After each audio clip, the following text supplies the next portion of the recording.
नमो नमः। प्रणाम। प्रणाम गुरुजी, नमो प्रणाम नमः। गुरुजी, नमो नमः।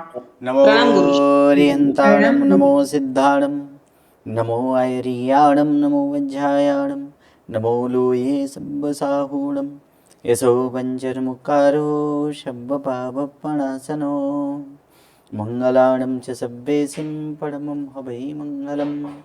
अज्ञानतिमिरन्धानां ज्ञानाञ्जनशलाकया नेत्रमुन्मीलितं येन तस्मै श्रीगुरवे नमः।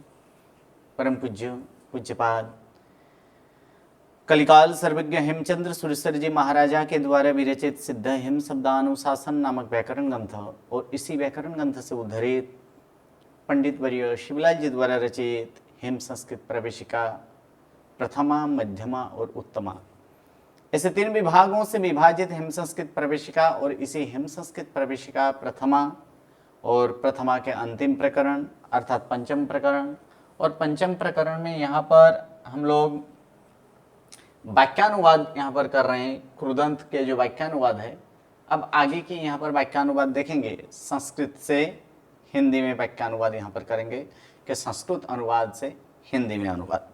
तो प्रथम वाक्य यहाँ पर है कि न धर्मात् परम मित्रम। प्रथम वाक्य यहाँ पर देखेंगे कि न धर्मात् परम मित्रम। तो इसमें कोई संधि विशेष तो संधि यहाँ पर नहीं है, सिर्फ अनुस्वार जो है उस अनुसार को मौ करना है। लेकिन क्या वाक्य में कोई क्रियापद है? नहीं, क्रियापद नहीं है। और जब क्रियापद न हो तो हमें क्रियापद ग्रहण करना पड़ता है। क्या लेंगे यहाँ पर क्रियापद? अस धातु का अस्ति। ठीक है, अस्ति यहाँ पर लेंगे, अस्ति लेंगे। तो ये अस्ति, और जब भी कोई नकारात्मक वाक्य हो, जब भी कोई नकारात्मक यानी न अव्यय वाला या तो न से ये चालू हुआ कोई अव्यय वाला वाक्य हो, तो उसको क्रियापद के पहले रखना है उस अव्यय को। अर्थात क्रियापद यहाँ पर हम लोग क्या लिए हैं? नास्ति। अस्ति क्रियापद यहाँ पर लिए हैं। तो अस्ति क्रियापद, तो उसके पूर्व में न लगेगा यहाँ पर। अस्ति का मतलब है और न अस्ति का मतलब क्या करना है? नहीं। ठीक है, क्या नहीं है तो नौ को आगे ले लिए। क्या नहीं है? तो मित्रम नास्ति। क्या नहीं है? कि मित्र नहीं है। अब मित्र का यहाँ पर विशेषण दिया गया है कि कथम भूतम मित्रम, किस प्रकार का मित्र? तो परमम मित्रम। और इस प्रकार का जब प्रश्न पूछने के लिए ज्यादातर हम लोग भू धातु का प्रयोग करते हैं। ये भू धातु में तक्त प्रत्यय लगाएंगे। क्या लगाएंगे? तक्त प्रत्यय। तो तक्त प्रत्यय लगने के बाद ये रूप क्या बनेगा?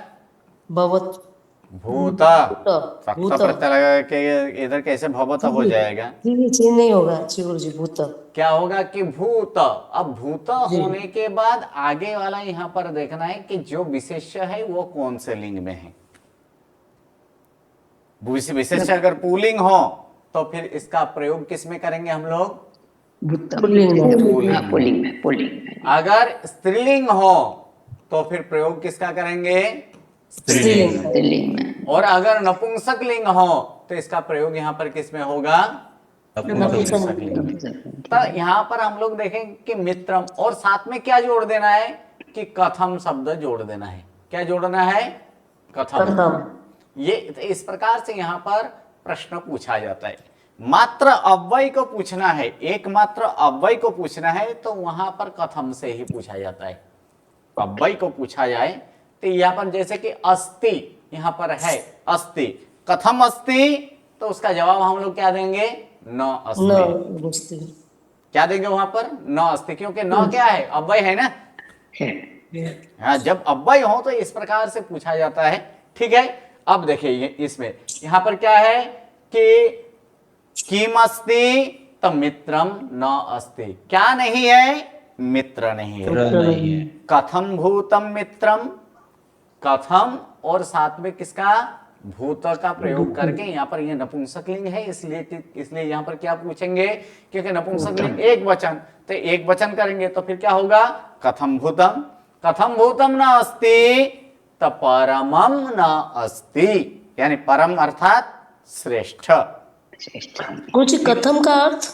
कथम का यहाँ पर कुछ अर्थ है, यहाँ पर विशेष कुछ नहीं। किस प्रकार का नहीं है, ऐसे अर्थ कीजिए। अच्छा, ओके। किस प्रकार का यहाँ पर नहीं है, उसका विशेष जो है जब हम वांचन आदि करेंगे ना तब वहां पर सिखाया जाएगा। सामान्यतः अभी इसको इतना ध्यान रखिए कि कथम कथम नास्ति, कथम भूतम नास्ति तब परमम मित्रम न अस्ति, यानी परम मित्र नहीं है। परम अर्थात उत्कृष्ट प्रकार का, श्रेष्ठ प्रकार के, उदार के प्रकार के, तब परम मित्र नहीं है। कस्मात, क्योंकि इसका जवाब यहां पर क्या है, धर्मात। कौन सी विभक्ति में है, पंचमी। पंचमी है। तो जवाब पंचमी में है तो प्रश्न भी किससे होगा, पंचमी से होगा ना। तो पंचमी से उसके बाद धर्म, यहाँ पर पंचमी से किसका, तो किम अव्यय का, किससे पूछा जाता है, तो किम सर्वनाम, अव्यय नहीं, किम सर्वनाम। और किम सर्वनाम का यहाँ पर देखेंगे कि ये धर्म शब्द यहाँ पर देखेंगे कि धर्म अगर पुल्लिंग हो तो किम सर्वनाम का किससे पूछना है, पुल्लिंग से। पुल्लिंग से पूछना, जिसका जवाब जो है वो क्या है उसको देखना है, ठीक है। जवाब अगर पुल्लिंग से आया है, पुल्लिंग मुख्य है, तो उसका प्रश्न पूछो पुल्लिंग से, तो किम का पुल्लिंग करेंगे तो फिर क्या होता है, किम का क आदेश होता है। और उसके बाद ये पंचमी है तो पंचमी में किम का प्रश्न यहाँ पर क्या हो जाता है, कस्मात होता है। तो यहाँ पर नहीं पूछेंगे कि कस्मात किससे, तो धर्म से, यानी धर्म से परम मित्र नहीं है। इसका अर्थ यह है कि धर्म से कोई परम मित्र नहीं है, ठीक है। यहाँ पर कोई है ही नहीं, लेकिन हमें वाक्य को सुंदर बनाने के लिए कोई ऊपर से अध्याय से लेना है, ठीक है, कि धर्म से कोई परम मित्र नहीं है, ठीक है। चलिए अब दूसरा वाक्य क्या है, भवत गुरुजी ता है तो है रमणीय दर्शन जी, भवतोयम भवतोयम प्रासादः रमणीय दर्शनः खलु। भवतो अयम प्रासाद, इसका संधि विच्छेद करेंगे तो क्या होगा, भवतः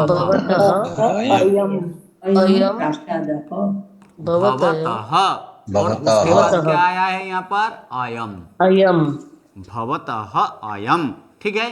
तो भवतः अयम प्रासादः रमणीय दर्शनः खलु, रमणीय दर्शनः खलु। तो इसमें देखेंगे, इसमें भी क्रियापद है नहीं। तो यहाँ भी हम लोग क्या लेंगे, अस्ति लेंगे, लेकिन इसमें कोई ऐसे नौ अव्यय है इस वाक्य में नहीं है, तो फिर उसको अस्ति से ही स्टार्ट करेंगे। अस्ति का मतलब है। कैसे है, किस प्रकार का, कथम भूतः रमणीय दर्शन, रमणीय दर्शन, अर्थात रमणीय के साथ दर्शन करने योग्य रमणीय दर्शन है। कैसा दर्शन है वो, तो रमणीय दर्शन है। एक्चुअल ये दर्शन जो है ना, ये दर्शन शब्द एक्चुअल नपुंसक लिंग में है। किसमें है, नपुंसक लिंग में है दर्शन शब्द। तो फिर यहाँ पर पुल्लिंग क्यों किया गया, क्योंकि किसका विशेषण है, प्रासाद का विशेषण है, जबकि प्रासाद क्या है, पुल्लिंग में है। इसलिए ये समास जो बना है, ये समास कैसे किसका होगा, प्रसाद का विशेषण है ना, तो ये बहुब्रीहि समास में जाएगा, ठीक है। तो यहाँ पर क्या करेंगे कि दर्शन, क्योंकि आना अनठ प्रत्यय लगकर आगे जब हम मध्यमा में सीखेंगे कि आना एक आना प्रत्यय है, और वो आना प्रत्यय लगकर क्या वहां पर क्या बनता है कि भाववाची नपुंसक लिंग नाम। कैसे बनता है, भाववाची तो बनता है, उसका भाव तो है ही, लेकिन साथ में कैसे नाम बनता है, नपुंसक लिंग। लेकिन यहाँ पर पुल्लिंग किया गया है किसके लिए, ये प्रासाद के लिए, ठीक है। तो इसीलिए ये जो है ये विशेषण स्वरूप में, और विशेषण स्वरूप में तो उसका प्रश्न भी विशेषण स्वरूप में ही पूछना है कि कथम भूतः अस्ति, किस प्रकार का है, तो रमणीय दर्शन है, रमणीय दर्शन है, ठीक है। अब रमणीय दर्शन किसका, वो तो आगे यहाँ तो देखेंगे, मतलब ये रमणीय दर्शन वाला कौन है, कह पहले ले लेना, मुझे कह का क्वेश्चन पहले ले लेना, ज्यादा। हाँ जी, रमणीय दर्शन वाला कौन है, प्रासाद है। तो ये रमणीय दर्शन वाला प्रासाद है, ठीक है।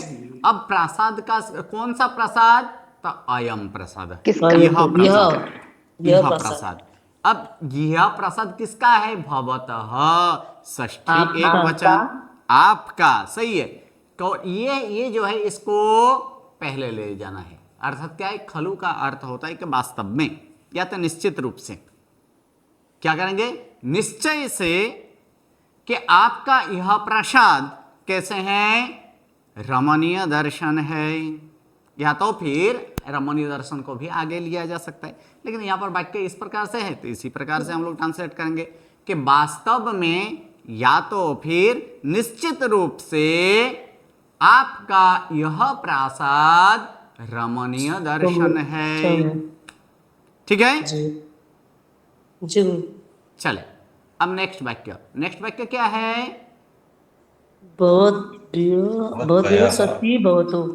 भवद्भ्यः स्वस्ति भवतु। अब इस ये किसका रूप है? गुरु जी ये बहुवचन है। आज्ञा का चतुर्थी नहीं बहु चतुर्थी बहुवचन या पंचमी बहुवचन, दोनों में से एक है। दो में से, ये चतुर्थी तो लगता है। निश्चित करना है तभी ना। तो दो पंचमी में से। पंचमी गुरु जी पंचमी नहीं, बहुवचन हुआ। सही बात है, लगेगी। चतुर्थी। हाँ, कल्याण में बस सती बस बस बस लगती बस है। बस बस चतुर्थी और पंचमी बहुवचन जिसने बोला वो सही है, क्योंकि भवद्भ्यः रूप किस में आता है कि भवत सर्वनाम का चतुर्थी पंचमी में भ्यास प्रत्यय लगकर बहुवचन में भवद्भ्यः होता है। लेकिन यहाँ पर किसका ग्रहण पंचमी। करना है? नहीं, मुझे यहाँ कल्याण के योग में चतुर्थी आएगा। चतुर्थी विभक्ति होती है। चतुर्थी होता है। दृष्टि को चतुर्थी विभक्ति। बस एक साथ नहीं। तो यहाँ पर क्या है कि ये बात सही है कि ये चतुर्थी पंचमी में आता है, लेकिन षष्ठी अव्यय के योग में चतुर्थी विभक्ति होती है। जी गुरु जी। क्या है? षष्ठी अव्यय के योग में चतुर्थी विभक्ति होती है, इसलिए इसको किस में मानना है? चतुर्थी में ये मानना है। चतुर्थी है जी गुरु अब जी। जो है कि भवद्भ्यः भवत सर्वनाम है। क्या है? भवत सर्वनाम है, और इसका तीन लिंग हम लोग देखे थे, तीनों लिंग देखे थे ना। अब भवद्भ्यः कौन से लिंग में आया है? तो पुल्लिंग में। पुल्लिंग में आया। ठीक है, पुल्लिंग में आया है। स्त्रीलिंग में करेंगे तो फिर क्या होगा? भवतु भवद्भिः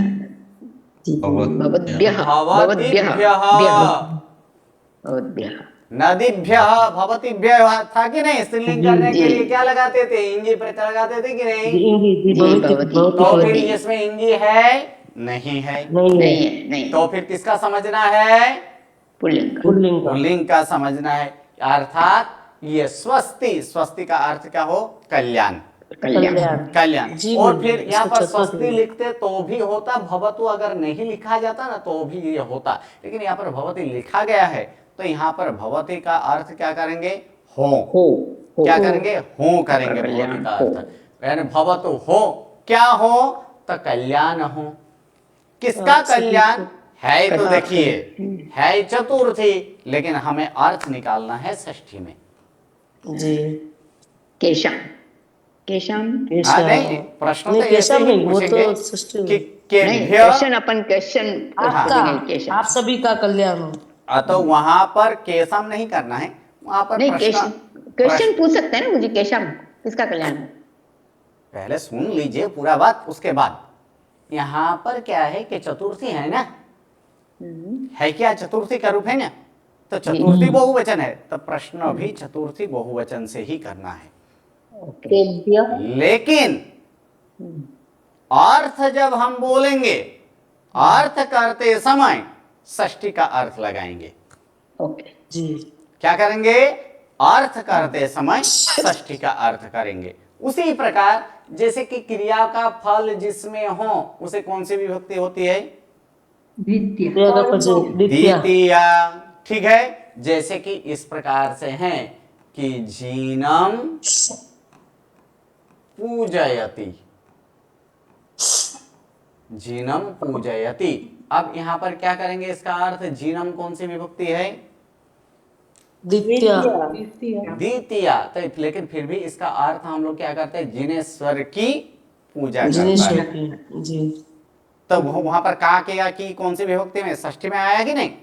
जी जी अर्थ सृष्टि हम में लोग क्या है कि द्वितीया है ही द्वितीया, लेकिन अर्थ किस में निकालते हैं? षष्ठी में निकालते हैं। उसी प्रकार ये षष्ठी, अब कल्याण, अब तो सीधा सीधा इसका चतुर्थी किसके लिए कल्याण, ऐसे थोड़ा ना पूछा जाता है। पूछा जाता है? नहीं नहीं पूछा जाता है। तो उसका वही पता है किसका कल्याण हो अथवा किसके कल्याण हो। तो यहाँ पर क्या है कि भवद्भ्यः यानी आप सभी का क्या करना है? कल्याण। आप सभी का कल्याण हो। तो आप सभी का जो यहाँ पर जो बोले अर्थ जो किए वो अर्थ हम लोग षष्ठी में करेंगे। लेकिन प्रश्न तो जो जिसका प्रश्न बनाना है वो जिस लिंग में हो, जिस वचन में हो और जिस प्रकार से हो, उसी प्रकार से उसका प्रश्न भी करना है। लेकिन अर्थ करते समय हम लोग वैसे अर्थ निकालेंगे। ठीक है, चलिए। देवी भवत्याः कल्याणम स्तात, आया था, याद आया? स्तात का जी, स्तात जी। किसका रूप है? जी अस धातु का है वो जी। अस धातु का है यहाँ पर आज्ञार्थ, स्तात। जी। स्तात आज्ञार्थ है। तो वो भी जी। क्या है कि हो, क्या हो? तो कल्याणम स्तात, कल्याण हो। अब ये रूप किसका है? भवती स्त्रीलिंग का भवती षष्ठी बहुवचन, भवती भवती स्त्रीलिंग, स्त्रीलिंग है। षष्ठी षष्ठी का है, नद्याः षष्ठी एक वचन बोलिए। षष्ठी एक वचन, क्या है? जी। षष्ठी एक वचन है। अब प्रश्न है कि ऊपर में तो चतुर्थी लगाया, यहाँ षष्ठी क्यों? किसका ये बैकग्राउंड आ स्तुति रहा है। है? किसका देवी गुरुजी बैकग्राउंड आ रहा है? देवी गुरुजी देवी लिखा हुआ है ना, तो सही। स्त्रीलिंग। तो देवी लिखा है तो उससे क्या है? क्योंकि दोनों का अर्थ एक ही क्या ना। यहाँ पर षष्ठी का भी अर्थ क्या किए थे? आप सभी का कल्याण हो। तो यहाँ भी कल्याण अर्थ लिए थे ना। गुरुजी स्वस्ति वर्ड के योग में होता है। आती है और ये कल्याण शब्द है ना, इसीलिए स्वस्ति के मात्र साथ वहां पर नियम क्या है कि स्वस्ति अव्यय के योग में चतुर्थी होती है, जी गुरुजी। जबकि यहाँ पर स्वस्ति सप्तमी शब्द है, स्वस्ति अव्यय है नहीं है। नहीं है, इसलिए चतुर्थी करना कोई जरूरत नहीं है। इसका षष्ठी में ही अर्थ करेंगे कि भवत्याः कल्याणम सात, कल्याण हो। किसकी कल्याण हो? अच्छा ओके। भवत्याः देवी आपका यानी कल्याण। आपकी कल्याण हो। स्त्रीलिंग में किसे कहा जाता है? हे देवी, हे देवी आपकी कल्याण हो। ठीक है, अच्छा या आगे। विभक्त, जी गुरुजी अभी ध्यान है, विभक्ति चेंज है यहाँ पे षष्ठी का। हाँ जी मुझे। चलिए आगे। भवती गतवती अस्माकं मरणमेव शरणम, इसमें संधि है। कौन सा संधि है? मरणम अस्माकं एव शरणम। देखिए ये जो हम लोग जो किए ना, इसको भी कहा जाता है, क्या कहा जाता है? कोई भी अनुवाद जब भी अनुवाद करें तो हम लोग क्या करते हैं? अनुवाद से पहले संधि विच्छेद करते हैं। संधि विच्छेद करते हैं, सही है। लेकिन आज से और एक याद कर लेना, आज से और एक चीज करते रहना।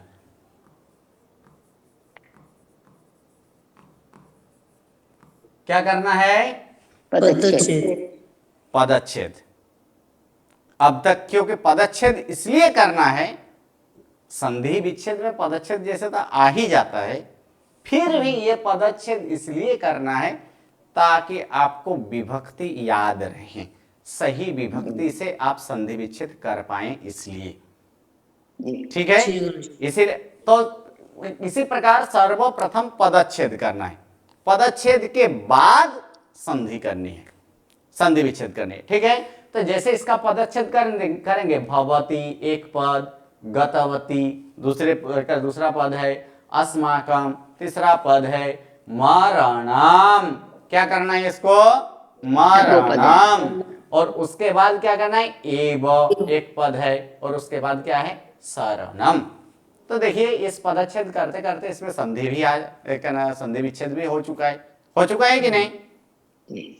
कौन सा? मरणम एव।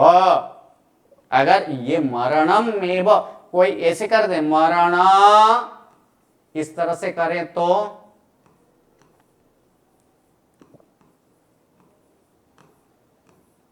सही कि गलत? गलत है। गलत गुरुजी। ये दोनों अवर्ण और ई वर्ण दोनों मिलकर ए होता है कि नहीं? होता है ना। होता है गुरुजी। तो फिर गलत क्यों? ये एव है गुरुजी, यहाँ पर ये एव है। तो वही तो यहाँ भी अ और ई दोनों मिलकर एव होगा कि नहीं होगा? नहीं वो होगा। होगा, लेकिन ये मरणम कोई पद है ही नहीं। जी पद है? नहीं है। क्या पद है? मरणम पद है। मरणम पद होता है ना, मरण पद है नहीं है, इसीलिए पदच्छेद करना जरूरी है। ठीक है, चलिए अब क्या है कि भवती गतवत, हाँ जी, भवती गतवती अस्माकं मरणम एव शरणम। ठीक है, एक एक शब्द पहले। भवती, भवती का मतलब भवती चलिए चलिए, एक मिनट। इस वाक्य में क्रियापद है कि नहीं? क्रियापद है, ऐसे कितने जन है? हैंड राइजिंग कीजिए। नहीं है। क्रियापद इस वाक्य में है कि नहीं? क्रियापद जी भगवती क्रियापद जिसका का बहुत मैंने क्या बोला कि जो जिसे लगता हूं कि इस वाक्य में क्रियापद नहीं है, पहले उतना हैंड राइजिंग कीजिए। जिसका जो जो ऐसे मान रहे कि इस वाक्य में कोई क्रियापद है ही नहीं।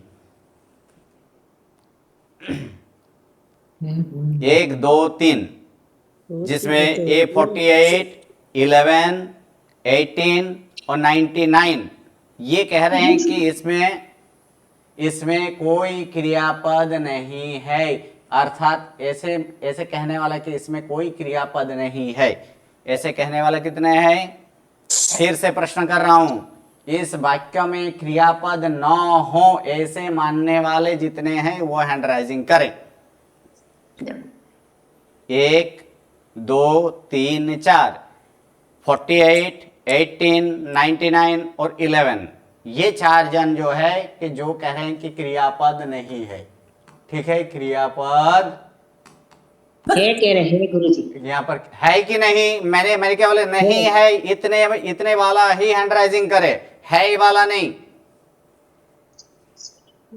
जो मान रहे हैं कि इसमें क्रियापद है वो हैंड राइजिंग नहीं करे, जो ये मान रहे हैं कि क्रियापद नहीं है उतना ही इसमें हैंड राइजिंग करे। चलिए, एक घट गया, कितना है? हाँ, साथ में एक बढ़ भी गया है। चलिए, 4 जन, फिर भी ये क्रियापद नहीं है ऐसे मानने वाले 4 जन है। और क्रियापद है ऐसे मानने वाले कितने हैं? सारी हो गए फिर तो सारे ही होंगे। बचे हुए सही बात है। 45 गुरुजी, 49 है तो 45 और आपको छोड़ दे तो फिर 44। तो फिर इसमें क्या है कि तो फिर सारे के सारे है ऐसे मानेंगे कि एक तो ये 4 ही जन है जो है कि क्रियापद नहीं मानते हैं कि इसमें क्रियापद नहीं है, बाकी सारे मान रहे हैं कि हाँ क्रियापद है। तो जो नहीं मानने वाला है उससे मुझे प्रश्न है कि यहाँ तो भवती तो यहाँ पर तो दिख रहा है, भू धातु का रूप, भू धातु वर्तमान काल अन्य पुरुष एक वचन में ती प्रत्यय लगकर भवती रूप होता है कि नहीं?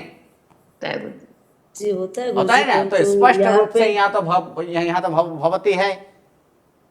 नहीं गुरुजी, ये सर्वनाम कितना इसमें सर्वनाम ये लिया है। मतलब आपकी वो है गुरुजी। मैं बताऊं गुरुजी? गुरुजी इधर अस्माकम है, अगर वो भवती नहीं होगा, अगर क्रियापद उससे लें। मैं बताऊं गुरुजी? गुरुजी, ये भवती तो सर्वनाम के रूप में लिया हुआ है। जी ठीक है, चलिए ओके। मैं क्रियापद, यहाँ पर क्रियापद भवती है तो कर्ता के स्वरूप में ऐसे सरनम के मरणम दोनों तो एक वचन ही है। नपुंसकलिंग एक वचन में कामलम, तो कामलम है कि नहीं? कामलम। उसी प्रकार यहाँ पर क्या है? शरणम मरणम, दोनों है कि नहीं? तो और तो ये जो है कि कमलम अन्य पुरुष एक वचन है, तो अन्य पुरुष एक वचन का यहाँ पर क्रियापद भी है कि नहीं? नहीं है गुरुजी। नहीं है, फिर भी नहीं है। जी गुरुजी, ये अभी तो- फिलहाल गुरुजी सेंटेंस जमाते ना तो नहीं है करके लगता है। हाँ, तो फिर मैं तो आपको यहाँ पर लॉजिक के साथ बता दिया ना कि कर्ता एक वचन अन्य पुरुष एक वचन है, उसके अनुसार क्रियापद भी यहाँ पर अन्य पुरुष एक वचन का ही है। अभी गुरुजी लॉजिक मतलब गुरुजी अनेकांतवाद धर्म है हमारा, मतलब इतना है कि नहीं यहाँ पर? हाँ, तो ये नहीं है भवती तो है, गुरुजी, नहीं है। नहीं है। जी नहीं है। तो फिर भवती क्या है? हम बहुत बता गुरुजी आपके ये जो शब्द आते हैं ना उसमें पुल्लिंग के लिए है। नहीं, ये भवत ये जो भवती क्रियापद नहीं है तो भवती है क्या? हम और तो हैं सप्तमी गुरुजी। विभक्ति का रूप है। जैसे गुरुजी भवत्या और सब उपदी है ना, भवतो वगैरह, वैसे ही भवती भवती रूप सप्तमी है। एक वचन रूप है। गुरुजी मैं बताती हूँ। अब इसको कैसे एक्सप्लेन करना नहीं समझ में आ रहा गुरुजी, अभी नए नए हम। तो संतोष भाई को बताने तो वो बता देते बताऊं हैं। गुरुजी? गुरुजी हाँ कहे जब बताऊं ना। हाँ मुझे जी, हाँ हाँ कहे। जी, हाँ जी, हाँ जी, बताइए। ये सती 48 क्या है? सप्तमी, सती सती सप्तमी। सप्तमी, सही बात है। जी सती सप्तमी अब तक बराबर नहीं आ रहा मुझे, सीखना है अच्छे से वीडियो सती देख के। सप्तमी यहाँ पर ये क्या है कि सती सप्तमी में है। सती सप्तमी क्या है कि सती सप्तमी यहाँ पर जब दो क्रिया हो रहा है और उनमें से एक क्रिया हो चुका है, इस प्रकार की क्रियाओं को दर्शाने के लिए वहाँ पर क्या है, वहाँ पर जो सप्तम विभक्ति का प्रत्यय या तो वहाँ पर अतशत्रु इत्यादि लगकर सप्तमी इत्यादि विभक्ति जो प्रत्यय लगता है और उसके साथ जो संबंध वाला होता है तो वो क्या है, सती सप्तमी में आता है। सही है यहाँ पर। तो गुरुजी ये इसका तो नपुंसक लिंग सप्तमी का ये सर्वनाम भी है ना गुरुजी, नपुंसक लिंग। तो उसमें क्या प्रॉब्लम है? लिंग के साथ उसका क्या प्रॉब्लम है? नपुंसक लिंग के लिए इसके साथ यहाँ पर कोई संबंध नहीं है इन दोनों में। ये गतवती से देखते तो पता पड़ जाता, क्योंकि गम धातु इन से दोनों गतवती बना में है। संबंध है, इन दोनों में। जी। तो यहाँ गतवती है तो वहाँ पर भवती किया गया है। वो तो विशेषण है उसका। जी बोलिए। ठीक है, किसका? गतवती तो संबोधन है ना गुरुजी? नहीं, नहीं सप्तमी संबोधन है ना। कहाँ से हो जाएगा? गतवती। भवती सप्तमी एक वचन ई प्रत्यय। गच्छति मरुति होगा ना सप्तमी ठीक, एक वचन। ये तो अभी अभी भवत सर्वनाम का रूप किए थे कि नहीं? भवती सप्तमी एक वचन में, अधिकरण एक वचन में। ठीक है, और ये गतवती क्या हुआ? तो गम धातु में क्या लगा? तबत में तबत अतशत्रु। लगा। ये तबत अतशत्रु। लगकर क्या हो गया? अतशत्रु नहीं है, तबत लगा है। तवत गतवत हुआ है। क्या हुआ? जी, गतवत। और जी, उसका भी गतवत, यहाँ जाने पर पर। सप्तमी लगा है, अर्थात क्या हुआ है? गतवती। गतवती भूतकाल। सप्तमी जी। विभक्ति गतवती। भवती गतवती, आपके जाने पर। जी गुरुजी। क्या करेंगे? यहाँ पर सप्तमी है लेकिन हम लोग क्या निकालेंगे कि षष्ठी के अर्थ में आपके जाने पर। यहाँ पर क्रियापद नहीं है, एक अस्ति हम लोग लेंगे। यहाँ पर क्या लेंगे? अस्ति है। किम अस्ति? तो शरणम अस्ति। शरणमस्ति। किम शरणम अस्ति? तो मरणम शरणम अस्ति। क्या शरण है? मरणम। और एव है कथम? तो एव। एवं। तो मरणम एव शरणम अस्ति, मरण ही शरण, और कुछ है ही नहीं, ये अस्ति यहाँ पर लेंगे। है कब? गुरुजी, तो यहाँ गुरुजी पर कथम, गुरुजी कथम की जगह कीदृशम भी लगा सकते हैं कीदृशम। प्रश्न में। हाँ कीदृशम, लेकिन अव्यय से जब पूछा जाए प्रश्न, अव्यय का जवाब हो तो अव्यय से जवाब लाने के लिए उसका प्रश्न कथम से ही पूछा जाता है। Okay okay. तो यहाँ पर जो है कि ये केशम मरणम अर्थात केशम शरणम, तो अस्माकम शरणम। केशम शरणम अस्माकम शरणम। किसके शरण? हमारे शरण। या तो हमारे शरण कौन है? मरण ही है। कब? तो यहाँ पर कहा गया है कि गतवती, यानी जाने पर। यानी क्या? तो चले जाने पर। किसके चले जाने पर? भगवती आपके चले जाने पर। या तो फिर आप जाने पर हमारे शरण कौन है? मृत्यु ही, मरण मृत्यु ही है। या तो मरण ही है या तो मृत्यु ही है। जी। Okay, clear? गुरु जी इसमें क्रियापद तो नहीं हुआ ना, अस्ति तो हमने लगाया ना। हाँ, तो क्रियापद तो है ही नहीं, है ना। तो कई बार लगाते हैं ना अपन, कई बार लगाते हैं। मतलब जो क्रियापद नहीं है वो जो बोला चार लोगों का, वो सही है ना? हाँ, वो सही है। चलिए आगे वाला वाक्य। आगे वाला वाक्य क्या है? उसके बाद बाला ज्ञानात् पुष्पाणि देवालयं नीतवत्यः। चलिए अब सर्वप्रथम क्या करने के लिए बताया गया है? पदच्छेद। पदच्छेद। तो पदच्छेद कीजिए। ये इसमें क्या है? उद्यानात् बालाः पहले। बालः। जी हाँ, बालः। क्यों? क्योंकि यहाँ पर क्रियापद नीतवत्यः है। क्रियापद तो नहीं है, लेकिन ये क्या है? विशेषण। विशेषण उसके स्वरूप में, क्योंकि क्रुदंत है, जी। क्रुदंत है, तो इसीलिए ये बहुवचन में है नद्यः, इसलिए यहाँ पर क्या होगा? बालाः, बालाः।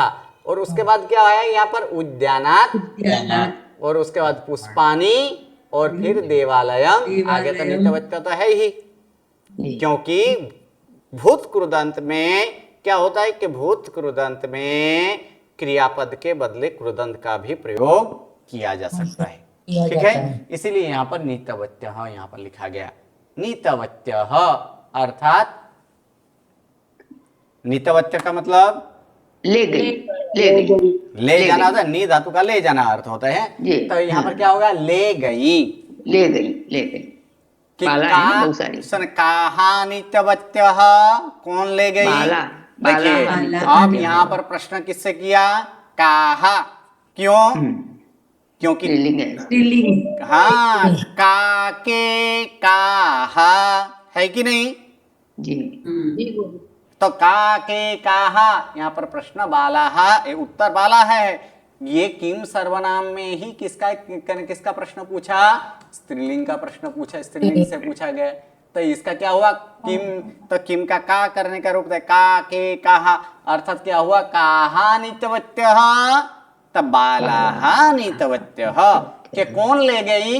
तब बालिकाएं ले गई, ठीक है, बालिकाएं ले गई, ठीक है। तो यहां पर प्रश्नार्थ कीजिए, किसको प्राप्त कर रहे हैं? यहां पर कुत्र, तो क्या जवाब आएगा? देवालयम, कुत्र, हाँ, कुत्र नित्यवत्यः, तो देवालयम नित्यवत्यः।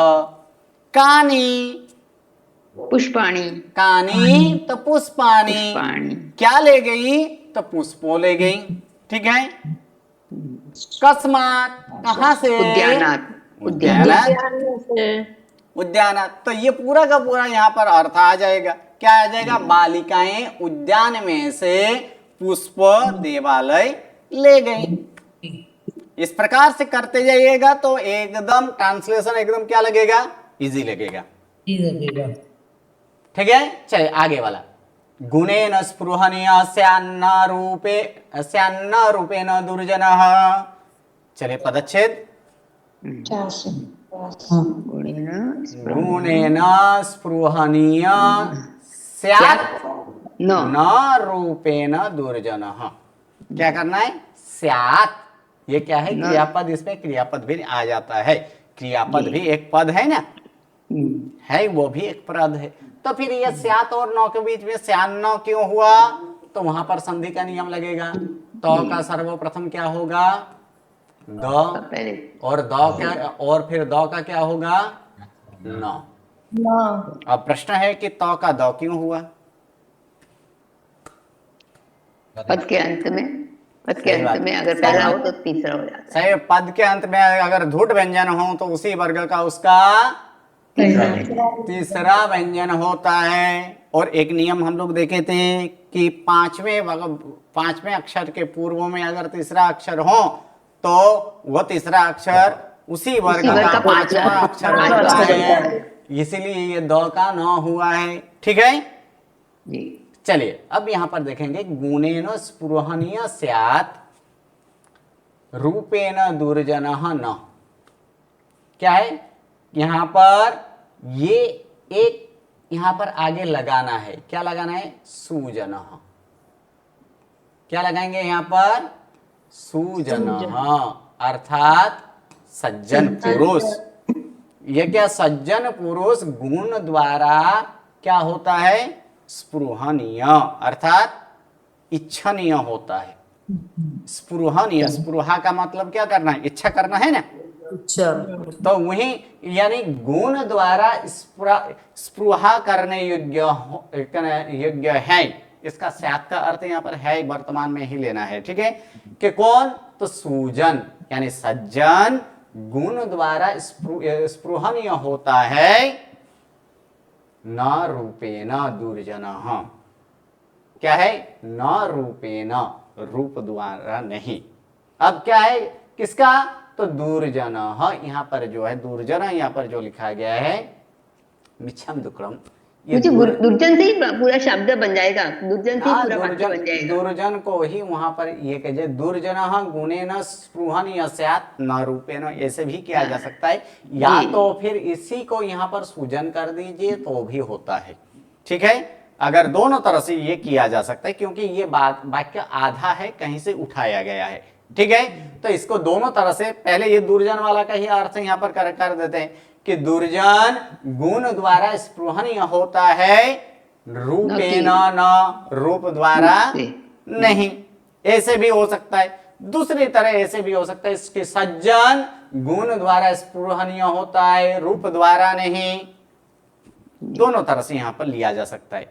ठीक है, चलिए आगे वाला वाक्य, अनायके न वस्तव्यम न वसत बहुनायके। गुरुजी ये समझ में नहीं आया, दुर्जन गुण से कैसे स्पृहणीय हो सकता है? सही है, दुर्जन का अर्थ क्या लेना है? दुर्जन हाँ, खराब मनुष्य। बुरा व्यक्ति। दुर्जन का मतलब क्या है? खराब व्यक्ति। ठीक है, वो व्यक्ति है कि नहीं? सबसे पहले व्यक्ति है ना? हाँ व्यक्ति है ना? ओके, थोड़ा सा आगे और बढ़ते हैं। क्या व्यक्ति में गुण नहीं हो सकता है? गुण दुर्गुण पर अगर गुण हो तो उसको दुर्जन कैसे बताएंगे ना? सही गुण हो बात, तो सज्जन ही बोले। सही बात है। अब आपको मैं एक प्रश्न यहाँ पर पूछता हूं, रामायण के रचयिता कौन? वाल्मीकि। वाल्मीकि। वहां पर रामायण का रचयिता वहां पर देखा जाए तो वाल्मीकि।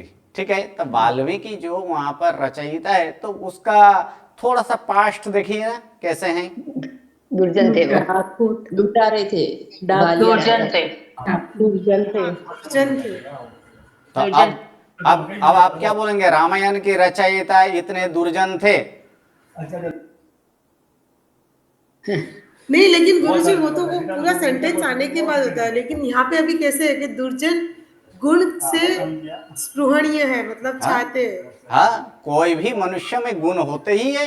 मनुष्य नहीं, जीव मात्र में गुण होते हैं। पर गुरुजी गुण के साथ तो सज्जन ही होता है। आप जो यहाँ पर मान चुके हैं गुण का मतलब सद्गुण ही हो, ये कोई जरूरी नहीं है। गुण दो प्रकार के, सद्गुण और दुर्गुण। लेकिन गुण रहित हो ऐसे कोई जीव हो ही नहीं सकते। गुण रहित हो ऐसे कोई जीव, सूक्ष्म में सूक्ष्म जीव हो तो भी उसमें गुण है। ठीक है, ओके, चलिए। एक मार्ग है ये, और यहां पर एक कुत्ता जो है 2 दिन से मरा पड़ा हुआ है। इस मार्ग से गमनागमन करने वाले बहुत सारे मनुष्य इत्यादि हैं, सब है। कुत्ता यहाँ पर 2 दिन से मरा पड़ा हुआ है। अब 2 दिन से मरा पड़ा हुआ कुत्ता के सामने से जाएंगे तो फिर बदबू आएगी। क्या वहां पर बदबू आएगी कि नहीं? आएगी ना? अब जो है कि यहाँ पर उसका जो आगे वाला जो है ना, आगे वाला 2-3 दांत उसका वहां पर खुला हुआ था। जब वो मर चुका था वो खुला हुआ था। यह और यहीं से, इसी मार्ग से एक विशिष्ट प्रकार के जो व्यक्ति है उसका यहाँ पर ये रथ, ये एक रथ से जा रहे हैं, और वो और कोई नहीं, साक्षात 3 खंड के मालिक, कृष्ण साक्षात 3 खंड के मालिक है। वो रथ पर है। यहाँ पर आगे ये घोड़ा के साथ यहाँ पर ये सारथी बैठा है, यहाँ पर कृष्ण बैठे हैं। ये सारथी इसे देखकर 3 खंड के मालिक के रास्ते में कोई इसी प्रकार का अगर कोई ऐसे मरा हुआ जीव जंतु हो तो फिर क्या होता है? जैसे कि मान लीजिए आपके घर में कोई मेहमान, अचानक कोई मेहमान आ जाए और सबसे बड़ा मेहमान आ जाए, और आप सबको सूचित कर दिए हैं कि यहाँ और अब कोई ऐसे गंदा आदि कुछ नहीं करना है, लेकिन जैसे ही मेहमान वहां पर आए और कुछ गंदा चीज दिख जाए तो फिर क्या होगा? आपके मन में क्या होता? क्या है? बाढ़ कृष्ण क्या होता है? बोलिए। प्रकोप बढ़ते रहता नहीं, गुस्सा क्रोध आता है। गुस्सा आता है, क्रोध आता है, सही है। क्रोध आना स्वाभाविक है, सामान्य मनुष्य के लिए क्रोध आना स्वाभाविक है, क्योंकि पीछे कौन है, रथ में कौन है, 3 खंड के मालिक है। तो यहाँ पर 3 खंड के मालिक, जो यहाँ पर है बैकग्राउंड जिसका आ रहा है वो म्यूट ही रख दें, ठीक है। यहाँ पर जो है कि 3 खंड के मालिक के सामने ये मरा हुआ कुत्ता है, तो ये देखकर नाक दबाने लगता है। अब ये नाक दबाने लगता है, किस लिए नाक दबाया जाता है? कोई भी व्यक्ति ऐसे मरा हुआ जिसके पास से जाएगा तो फिर क्या हुआ, वहां से बदबू आएगी, और बदबू इतना दुर्गंध कि नाक के अंदर प्रवेश हो जाए तो कुछ हो जाए। लेकिन वहीं पे ये बैठे जो ये 3 खंड के मालिक हैं ना, वहां पर उसे क्या नहीं दिखाई दे रहा है, मरा हुआ कुत्ता नहीं दिखाई दे रहा है, वहां पर मरा हुआ कुत्ता नहीं दिखाई दे रहा है। अब देखिए इस कुत्ता जो कि मर चुका है, अब तो ये तो जी भी नहीं रहा है, इसमें तो कोई भी गुण नहीं होना चाहिए। बस यहाँ पर सही है कि नहीं? पहले तो आप जिस जगह पे हो उस जगह के आजू बाजू जितने भी है उन लोगों को शांत करवा दीजिए, या तो फिर आप उस स्थान से दूसरे स्थान पर जाकर एक क्लास लीजिए तो अच्छा रहेगा। अब यहाँ पर क्या है कि ऐसे मरा हुआ जीव में कुछ भी गुण नहीं होना चाहिए, लेकिन यहाँ कृष्ण महाराज जो है कुछ वहां पर वर्णन करता है, अनुमोदन करता है। क्या अनुमोदन करता होगा?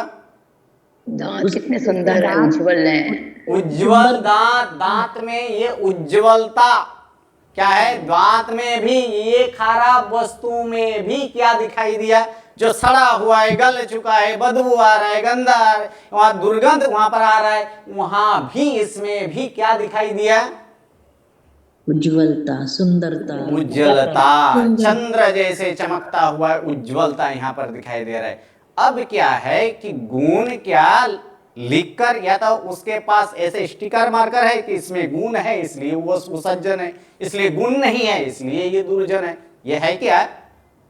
नहीं ना।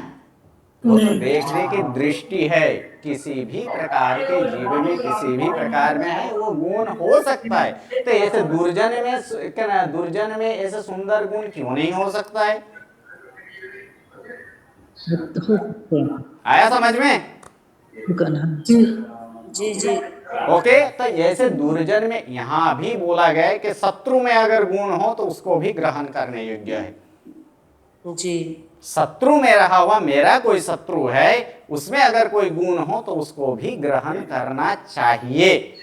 अगर कोई गुरु में अगर कोई दोष हो तो उसको भी त्याग करना चाहिए। ठीक है, इसका मतलब ये नहीं है कि दुर्जन व्यक्ति में गुण नहीं होता है, गुण होता है। क्या करना पड़ेगा हमें? हमारी दृष्टि जो है ये दृष्टि के बदलाव का होना जरूरी है। ठीक है, चलिए आगे वाला। अनायके न वस्तव्यम न वसत बहुनायके। दोनों यहाँ पर समास जो है, पहले तो यहाँ पर अनायके न वस्तव्यम न वसत बहुनायके, ये दोनों जो समास है ये दोनों समास बहुब्री समास है। एक नई बहुब्री है और एक क्या है, साधारणतः बहुब्री। ठीक है, समान ऐसे समानाधिकरण बहुब्री कहा जाता है। पहले तो अनायके, तो यानी जहां नायक न हो उसे क्या कहा जाता है? अनायक कहा जाता है। यानी नायक के न होने पर, जहां नायक न हो उस स्थान को, उस स्थान में रहना नहीं चाहिए। क्या है? वस्तव्यम, वस्त धातु में तव्य प्रत्यय लगाएगा। तुम्हारे द्वारा अनायक वाला स्थान में, अर्थात जहां नायक न हो ऐसे स्थान में रहना नहीं चाहिए। लाल थेलो છે। हाँ जी। दूसरा यहाँ पर जो है कि बहुनायके न बसेत, जहां बहुत से नायक हो ऐसे स्थान में भी रहना नहीं चाहिए। ठीक है, ये 8वां पूरा हुआ। 9वां आगे क्या है? आगे मुझे ये बहुनायक अपन कर्मधारय कर सकते हैं? जी नहीं, बहुनायक कहा ऐसे नहीं, क्योंकि यहाँ पर किसका, वो स्थान का विशेषण है। नहीं रहना चाहिए। कहाँ नहीं रहना चाहिए? उस स्थान पर ना, कैसे स्थान, तो जहां बहुनायक हो, तो किसका विशेषण हुआ, स्थान का विशेषण हुआ कि नहीं, दरवाजा लगा है ही नहीं, यहाँ पर है नहीं, लेकिन ये छुपा हुआ है, गुप्त है, ये गुप्त होने के कारण इसे यहाँ पर स्थान लेना है। उसी प्रकार अनायक में भी क्या लेना है, कौन से, जहां नायक न हो ऐसे स्थान पर नहीं रहना चाहिए, स्थान का विशेषण हुआ ना। हाँ, वो तो हुआ, पर बहुनायक को अलग से अपन करें तो कर्मधारय एक बार कर सकते हैं। ठीक है, कर्मधारय बहु- कीजिएगा, हाँ, ठीक है, कर्मधारय यहाँ पर करेंगे तो फिर क्या होगा, बहुनायक। बहवः नायका, नहीं नहीं नहीं, अर्थ आप क्या कीजिएगा, बहुत सारे नायक, उसके बाद उसमें फिर उसमें तस्मिन, हाँ तस्मिन। सही है, सही है, तस्मिन बहुत सारे नायक, तो फिर यहाँ पर जी। क्या होगा, तस्मिन, नहीं नहीं नहीं, ये का कहाँ से आ गया, बहुत सारे, क्योंकि आगे बहु लिखा है, तो फिर यहाँ ये क्या होगा, यहाँ पर नायक कहा ये- होगा कि नहीं, समूह में होता है ना कभी, समूह कर्मधारय, कर्मधारय में ओके, बहु शब्द कहाँ लगाते हैं, कब वैसे तो लगाते हैं, बहुवचन में लगता बहु, है। कब लगाते हैं, लग बहु, गया बहुत सारे में। बहुवचन बहुवचन में होता है लगता ना, है। ठीक है, तो जी। बहुवचन होता है, तो फिर किसका बहुवचन, स्थान का हुआ है, अब समझ विशेष्य, गए हैं तो स्थान का, हाँ, विशेष्य, ठीक है। तो विशेष्य नायक जो है, तो नायक का हाँ। बहुवचन करेंगे तो फिर क्या होगा, केशु, नायकेशु, नायकाः, ऐसा होगा ना। और उसी का यहाँ पर क्या लगाएंगे कि वह